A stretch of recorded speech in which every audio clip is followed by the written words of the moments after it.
à tous, un grand merci d'être venus aussi nombreux. Ça me touche énormément parce que c'est un plaisir chaque mois de venir à Grenoble et donc ça me touche beaucoup que vous soyez venus ce soir écouter la conférence sur les vieilles âmes. Donc c'est quelque chose de très troublant, mais pour l'enfant aussi c'est très difficile parce qu'il se retrouve en décalage avec les autres.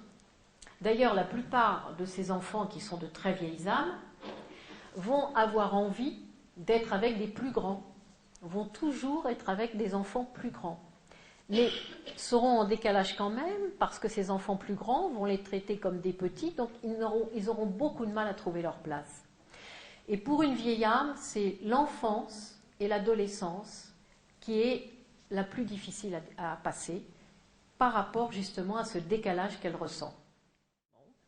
Et il me dit, après, quand il arrive, eh bien, je lui explique qu'en fait, ce n'est que son corps et que son âme, elle, va rester avec son guide et qu'il va pouvoir faire son cheminement et que je vais m'occuper de sa famille. Bon, 19 ans, c'est quand même pas ordinaire d'entendre ça. Donc, j'avais déjà trouvé ça fabuleux. Des vieilles âmes, il y en a toujours eu. Il y en a toujours eu. Il y en avait moins avant. Mais c'était nettement moins facile pour les vieilles âmes qui ont maintenant entre 45 et 85 ans, disons.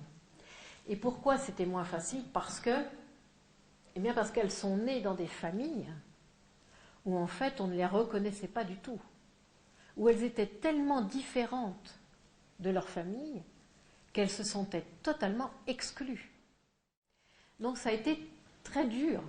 Alors, moins dur pour les personnes qui avaient la tante ou la grand-mère ou un des deux parents qui était ouvert, mais ce qui était extrêmement rare, parce qu'il y a 20-30 ans, on n'en parlait pas comme on en parle aujourd'hui.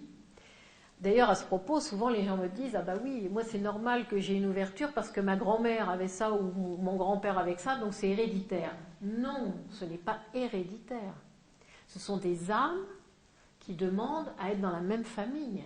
C'est pas parce que votre grand-mère est médium que vous allez être médium, c'est parce que vous aviez votre cheminement d'âme à avoir cette ouverture médiumnique et vous avez été dans une famille où il y avait déjà une personne qui avait cette ouverture. Qu'est-ce que ça a donné ? C'est que ces âmes sont rentrées.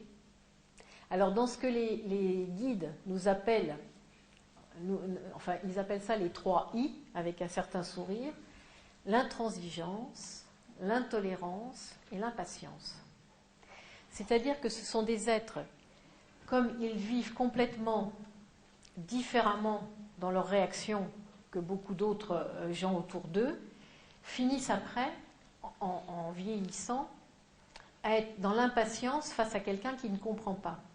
Et pourtant, c'est là où il se trompe, c'est que la vieille âme, elle sera toute sa vie entourée de gens qui ne comprennent pas. Parce que si elle vient pour aider les autres et qu'on l'entoure de gens qui ont la même ouverture qu'elle, son parcours ne sert pas à grand-chose.